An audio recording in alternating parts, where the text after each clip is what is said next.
નમસ્તે વિદ્યાર્થી મિત્રો, પીમળા વિદ્યાલય ઈ લર્નિંગમાં તમારું સ્વાગત છે. મિત્રો, આપણે ભણી રહ્યા છીએ CC 509 ઔદ્યોગિક મનોવિજ્ઞાન. અને મિત્રો, અગાઉ આપણે 2 યુનિટ પૂરા થઈ ગયા છે અને અત્યારે ત્રીજો યુનિટ ચાલી રહ્યો છે. એનો આપણે આજે બીજો પ્રશ્ન જોઈશું. મિત્રો, આજે આપણે જે પ્રશ્ન જોવાનો છે તે છે સંગઠનકીય તાલીમી કાર્યક્રમના ધ્યેયો અને હેતુઓ સમજાવો. એટલે કે ઓર્ગેનાઇઝેશન જે સંસ્થા છે એના દ્વારા જે તાલીમ કાર્યક્રમો ગોઠવાય છે એના શું ધ્યેયો છે, કેમ એની જરૂર પડે છે, એના હેતુઓ આપણે અહીંયા સમજાવવાના છે. તો મિત્રો જોઈએ, સંગઠનકીય તાલીમી કાર્યક્રમ કર્મચારીને કુશળ બનાવવા માટે અને નવી ટેકનોલોજી સાથે સુમેળ સાધવા માટે જરૂરી બને છે. આ તાલીમી કાર્યક્રમના કેટલાક ચોક્કસ હેતુઓ કે ધ્યેયો હોય છે. આવા ધ્યેયો અમુક વાર્તનિક કારણોને લક્ષ્યમાં લઈને નક્કી કરવા જોઈએ. આ ધ્યેયો અને હેતુઓ નીચે મુજબ છે. તો મિત્રો, આપણે જોઈએ એ હેતુ કયો છે. કોઈપણ કંપનીએ પોતાની કંપનીનું કાર્ય અસરકારક રીતે બનાવવું હોય અથવા તો બનાવે છે, જેથી કર્મચારીઓને સારી રીતે કાર્ય કરે છે. કોઈપણ કંપની કે સંગઠનનો હેતુ કાર્યકુશળતા વધારી ઉત્પાદનમાં વધારો કરવાનો હોય છે. કોઈપણ તાલીમી કાર્યક્રમ નક્કી કરવો હોય તો તેના દ્વારા કર્મચારીને શું મળશે તે ખાસ નક્કી કરવાનું હોય છે. ખાસ કરીને કાર્ય સફળતાપૂર્વક થાય તે માટે જરૂરી જ્ઞાન, કૌશલ્ય અને શક્તિને આ કાર્યમાંથી કઈ ફાયદો થાય છે કે નહીં તે ખાસ ધ્યાનમાં લેવાનું હોય છે. મિત્રો, પહેલો જે આપણે જરૂરિયાત છે, મતલબ કે પહેલો જે ધ્યેય છે એ છે મૂલ્યાંકનની જરૂરિયાતો. તાલીમી કાર્યક્રમનો હેતુ સંગઠન અને કર્મચારીની જરૂરિયાતોમાંથી ઉદ્ભવે છે. મૂલ્યાંકનની જરૂરિયાતો એટલા માટે નક્કી કરવામાં આવે છે કે જેથી આપણે કર્મચારીના ધ્યેયોનું નિર્ધારણ કરી શકીએ અને તેનો સમાવેશ તાલીમી કાર્યક્રમો કરી શકાય છે. તાલીમી કાર્યક્રમ દ્વારા નક્કી કરેલા ધ્યેયો પ્રાપ્ત થવા જોઈએ. આ માટે મૂલ્યાંકન કરવું જોઈએ. આ મૂલ્યાંકનનો કાર્ય જીવન કરતાં વાસ્તવિક જીવન સાથે વધારે સંકળાયેલા છે. તેમાં કાર્યના અમુક અંગભૂત તત્વો નક્કી કરવા માટે મૂલ્યાંકનનો ઉપયોગ થાય છે અને એ કાર્ય કરવા માટે કૌશલ પણ નક્કી કરવામાં આવે છે. તાલીમી કાર્યક્રમની જરૂરિયાત ઊભી થતી હોય છે તેમાં આપણે એક દ્રષ્ટાંત લઈએ. એક કંપની ઉત્પાદનના જરૂરી સાધનો બનાવે છે. તેમાં કેટલાક બિનજરૂરી કાર્યો રદ કરવાના છે જેથી કર્મચારી જે કામ કરવાનું છે તે જ કામ કરે. હવે પ્રગતિનો યુગ છે અને નવા કાર્યો કે નોકરીઓ ઊભી થાય છે. તેમાં કર્મચારી તાલીમ લે તે જરૂરી છે.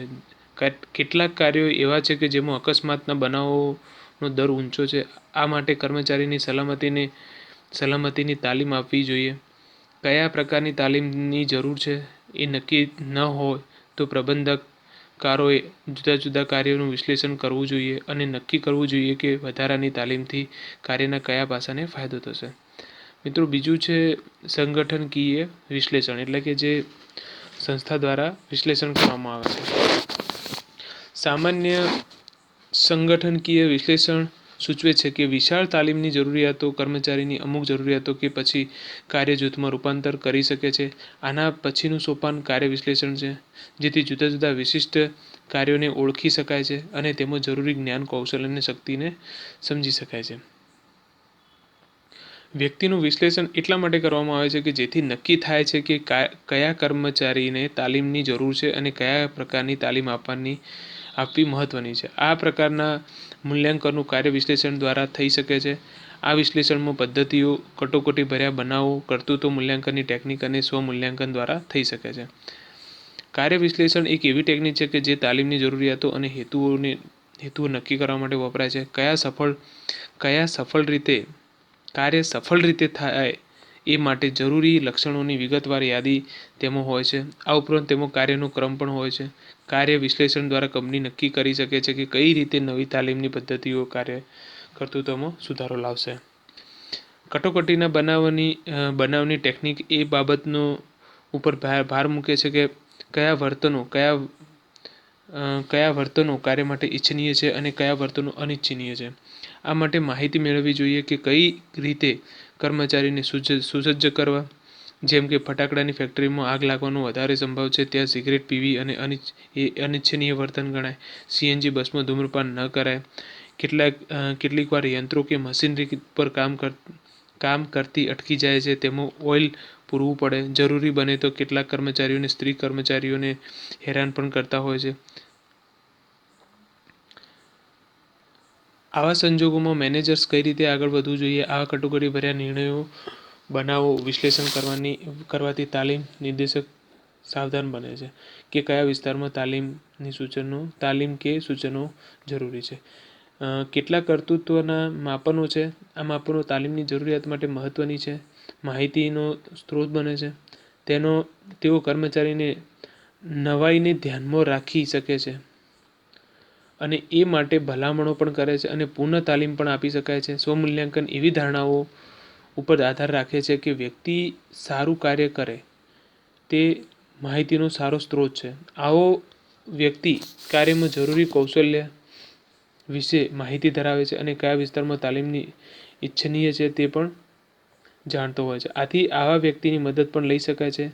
મોગેર 1997 જણાવે છે કે તાલીમના ધ્યેયો અને હેતુઓમાં નીચેની બાબતોનો સમાવેશ થાય છે. તો કઈ બાબતો છે એમાં પહેલી છે શીખનાર પાસે શેની અપેક્ષા રખાય છે. બીજું છે એવી કઈ પરિસ્થિતિ છે જેમાં આવી અપેક્ષાઓ રખાય છે. ત્રીજું છે શીખનાર પાસે રખાતી અપેક્ષાનું સ્તર એટલું કે કેટલા અર્થહીન હેતુઓ જેમ કે સારો સેલ્સમેન બનાવો તેને બદલે ચોક્કસ હેતુઓ હોવા જોઈએ જેમ કે 10% ગ્રાહકોની સંપર્ક ધરાવવો અને બેંકના નવા 5% ખાતા ખોલવા. મિશેલ જી ઓડમેટ તેમના પુસ્તક ઇન્ડસ્ટ્રીયલ ઓર્ગેનાઇઝેશન સાયકોલોજીમાં તાલીમની જરૂરિયાતો નક્કી કરવા માટે નીચેની બાબતોને અગત્યની ગણી છે. તો મિત્રો એમાં કઈ બાબતો છે તો એ છે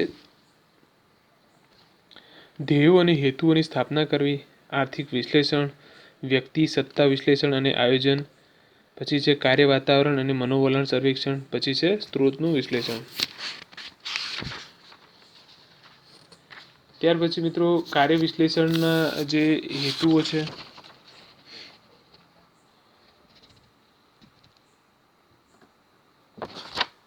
એ છે કાર્ય મુલાકાત, કર્તૃત્વ મૂલ્યાંકન, નિરીક્ષણ વર્ણન અને કાર્ય વર્ણન. પછી મિત્રો વ્યક્તિગત આ જે મેં કહ્યું એ કાર્ય વિશ્લેષણના છે અને હવે છે વ્યક્તિ વિશ્લેષણ. વ્યક્તિ વિશ્લેષણમાં કયા મુદ્દાઓ જરૂરી છે તો કર્તૃત્વ મૂલ્યાંકન, સર્વેક્ષણ, મુલાકાત, કૌશલ અને જ્ઞાનનું પરીક્ષણ, પછી છે કટોકટી રૂપ બનાવો. મિત્રો તમે જોયું કે આપણે સંગઠનાત્મકીય જે તાલીમ છે એનું મહત્ત્વ શું છે અને એના ધ્યેયો શું છે એ તમે સમજ્યા. તો મિત્રો હવે આપણે આ ક્વેશ્ચન અને આના આગળનું જે લેક્ચર આવ્યું છે ક્વેશ્ચન 1, આ બે ક્વેશ્ચનનો મિત્રો એક પ્રશ્ન બની શકે છે. એ પ્રશ્ન હું તમને કહી દઉં કે કદાચ એવું પૂછી શકે કે સંગઠનકીય તાલીમ કાર્યક્રમનું કાર્યક્ષેત્ર અને તેના ધ્યેયો અને હેતુઓ સમજાવો. તો મિત્રો તમારે આ બે લેક્ચર જે તમે સાંભળ્યા એ મિક્સ કરીને તમારે એક પ્રશ્ન બને છે જેનું માર્ક્સ 17 અથવા 18 હોઈ શકે છે. તો મિત્રો આ પ્રશ્ન અહીંયા પૂરો થાય છે. એનો ઉપસંહાર જોઈએ તો આમ કર્મચારીને કુશળ બનાવવા માટે કંપનીએ ચોક્કસ હેતુઓ રાખવા જોઈએ. સંગઠનકીય તાલીમના ધ્યેયો, મૂલ્યાંકનોની જરૂરિયાતો અને સંગઠનકીય વિશ્લેષણ ખૂબ જ મહત્ત્વના છે. આ ઉપરાંત મિચેલ જી ઓડમેટ પોતાના પુસ્તકમાં તાલીમની જરૂરિયાતો નક્કી કરવા માટે કેટલીક બાબતો અગત્યની ગણાવી છે જે મિત્રો મેં તમને જણાવી. આશા રાખું છું કે તમને જે માહિતી આપી એમાં ખ્યાલ આવ્યો છે. મિત્રો સંગઠનકીય તાલીમના કાર્યક્રમના ધ્યેયો અને હેતુઓ છે એટલે કે તમે પ્રશ્નને સમજો કે સંગઠનકીય તાલીમ અને કાર્યક્રમના ધ્યેયો. આમાં જે સમજાયેલું છે એ બુકની ભાષા છે મિત્રો, પણ સીધું તમને સાદા શબ્દોમાં સમજાવી દઉં તો એમાં એવું છે કે સંગઠનકીય તાલીમ કાર્યક્રમ એટલે કે જે પણ ઓર્ગેનાઇઝેશન છે, ધારો કે કોઈ પાર્લેજીની કોઈ કંપની છે, XYZ કંપની છે, કોઈ પ્રોડક્શન બનાવે છે તો એના અંદર જુદા જુદા કર્મચારીઓ છે. જુદા જુદા કર્મચારીઓની એમની પોતાનું એક મેન્ટલ પાવર છે, પોતાની એક માનસિક ક્ષમતા છે અને પોતાની એક ડ્યુટી, પોતાનું એક કામ નક્કી કરેલું છે, તો એ કામ પ્રમાણે એમને વેતન આપવામાં આવે છે. અને જે પ્રમાણેની એમની જે જવાબદારી છે, જે એમનું માનસિકતા છે, જેટલી એમની માનસિક પાવર છે, એ પ્રમાણેનું એમને કામ આપવામાં આવે છે અને પરિણામે એમને મહેનતાણું આપવામાં આવે છે. પણ મિત્રો ઘણા એવા સંજોગો ઊભા થઈ જતા હોય છે કે એમનું મૂલ્યાંકન કરવું પડતું હોય છે.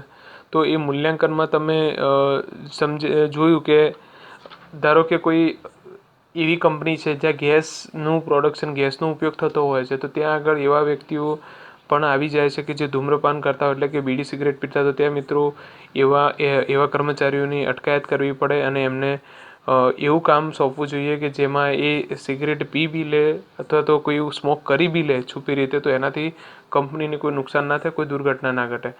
એટલા માટે મિત્રો આ બધું મૂલ્યાંકન કરવું પડતું હોય છે કંપનીઓમાં. તો બીજો મિત્રો આજે હાલ જે પ્રશ્ન તમે જોયો એમાં ફક્ત એટલું છે કે એના કાર્યક્રમો છે, એના ધ્યેયો શું છે, એના હેતુઓ શું છે. તો ધ્યેયો એ છે કે આ બધી બાબતોનું ધ્યાન રાખવું જોઈએ. પછી પ્રોડક્શન જે કંપની જે પણ બનાવે છે એની અંદર કોઈ જાતનો કચાશ ના રહે, કર્મચારીને કોઈ પ્રોબ્લેમ ઊભી ના થાય, એનું પણ ધ્યાન રાખવું જોઈએ. ત્યાર પછી દર વખતે એમનું પ્રમોશન થતું હોય છે. કર્મચારી જ્યારે નોકરી લાગે છે ત્યારે 1 વર્ષ, 2 વર્ષ કે 5 વર્ષ સતત કામ કરે છે, તો પછી એમના પગારમાં પણ ઇન્ક્રીમેન્ટ થવું જોઈએ. પછી એની સાથે એની કામની જે રીતે જુનિયર હોય છે, પછી સિનિયર થતો જાય તો એની પોસ્ટ બદલવી જોઈએ. એને બીજી જવાબદારીઓ સોંપવામાં આવે છે. એ બીજા જુનિયર જે આવે છે કર્મચારી, એમને તૈયાર કરે. મતલબ કે એવી રીતે કે એમનું પ્રમોશન કરવું પડે, એમના પગારમાં વધારો કરવો પડે, એમની જવાબદારીમાં વધારો થાય, એમને થોડીક છૂટ આપવામાં આવે. આ બધી બાબતો વિશ્લેષણ કરવું પડતું હોય છે. તો મિત્રો આ બધી બાબતોને તમને ખ્યાલ આવી ગયો હશે. તો મિત્રો હવે આપણે નેક્સ્ટ લેક્ચરમાં મળીશું, જેમાં આપણે મેનેજર્સ માટેની તાલીમ, એટલે કે જે મેનેજરો હોય છે એમની તાલીમની વ્યવસ્થા શું હોય છે, એમની પદ્ધતિઓ શું હોય છે, એના વિશે આપણે માહિતી મેળવીશું. તો મિત્રો મળીએ નેક્સ્ટ લેક્ચર સાથે. Thank you.